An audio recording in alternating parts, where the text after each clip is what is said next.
Here we go with the ban phase. So, we have Skip banning out Yukama, and Dyllan is banning out Kinu. So, he's understanding the strength of Kinu. He understands the move that he has, all the moves that he has, and he doesn't really want to deal with it. So, coming in with the Kinu ban. Dyllan picks the big Golder. So Golder has 120%. Or sorry, 120 base stat health. He is the tankiest HP wise in the game. His defenses are roughly like, I think 62 base stat. It's still definitely above average, but he is the tankiest by far.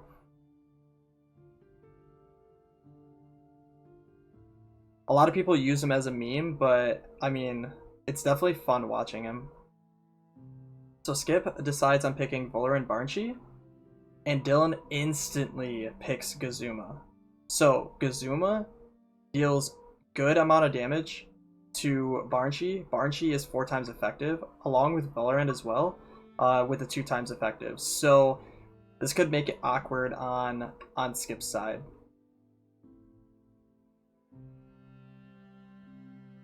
So Dyllan decides to ban Yukama, while Skip bans his Mudrid. Skip instantly picks Gyalis, and Dyllan is going to be picking Mashuk and Mastion. So, Mastion is a decent counter to Gyalis. He's pretty tanky, and he deals a pretty good amount of damage. He's a weird alternative to Ana here. That's kind of the best way to describe Mastion. So, Skip brings in Capire and Pig, which is pretty standard, and the last pick for Dyllan is going to be Kinu. So let's see how the match unfolds. Let's see their strategies, how they want to play it. Good luck on both players. Let's see a good game. So Dyllan starts off with Gazuma Golder, and Skip has Velar and Barnshi. Right now, Dyllan has the advantage of the board state. So let's see how they wanna, or how Skip wants to flip around. So Skip has a Wind build for Volarant. So there's 2 different builds you can run on Volarant. You can run Toxic and you can run Wind. Wind is going to be more of a special attack, high wind damage, especially with Stab getting the 50% extra damage for wind types. It makes Volarant Wind extremely strong with special attack. He's a huge special attack sweeper. Or you can run a tankier build with Volarant and go Toxic, because both traits go really well with Volarant.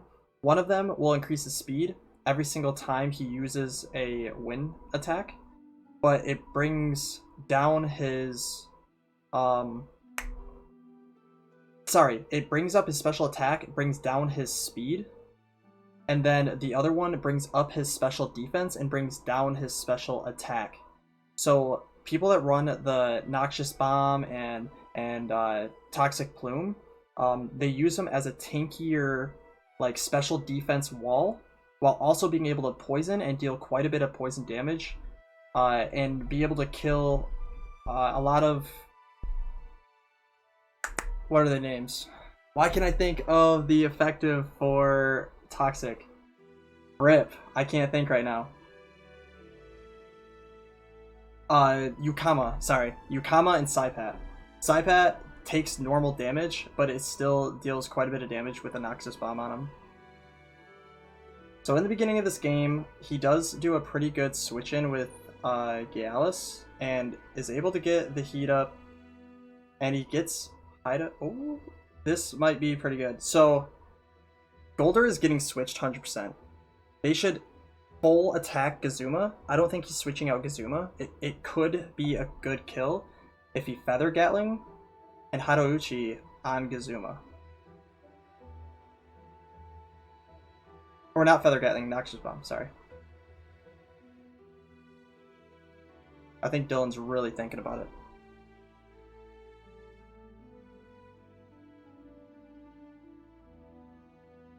So he brings in Mastion, but he does not switch Gazuma. So if he does know that he was going to keep Gazuma in, so he is going to take quite a bit of damage because it is 2 times effective. Earth Wall hitting pretty good damage on Mastion. I haven't seen anyone running Earth Wall on Gaialis. That's actually really, really, it's pretty new. So he decides to run Hideout Uchi on Mastion. So he brings in Mastion to be able to counter Gaialis, but I think he can definitely tank one hit. Yo, Spectra, what's up, man? Yo, love to see you here. I hope you had a good day at work, and hope you have fun seeing some matches here. So Hideout Uchi hitting Mastion, Gaialis is faster than Mastion. So because of this, it allows him to get the sleep off and cancel out Mastion's attack.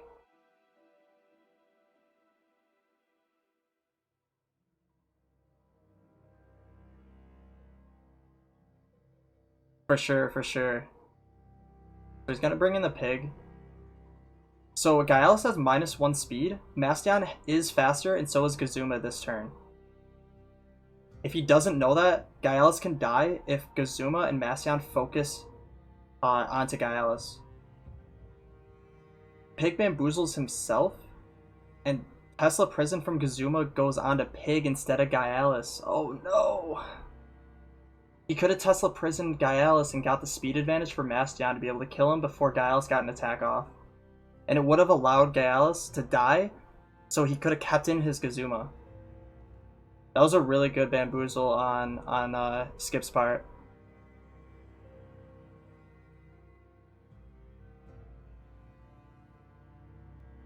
Alright, so here comes the tempo advantage. So he has Barnshee and Pig in. This is going to... Oh wait, his Pig does not have Turbo Choreography. He has Stonewall instead. If his Pig had Turbo Choreography... Oh no.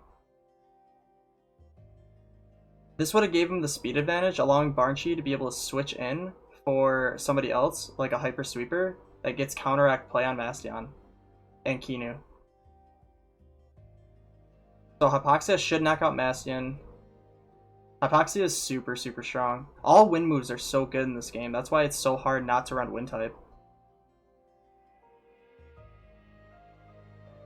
Interesting. Beta Burst on Pig. Pig is a bit too strong right now, only taking 40 damage.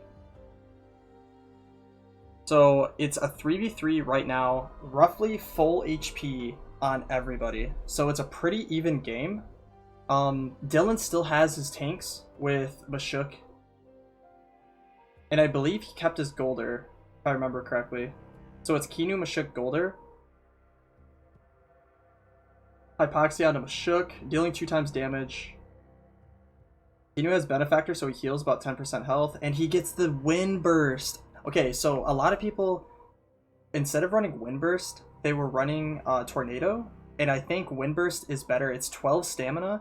Still has 90 damage instead of 140. Dyllan does take the loss. He does know. Alright, so game 2 is in the books. We have game 3 coming our way. Really good game from both.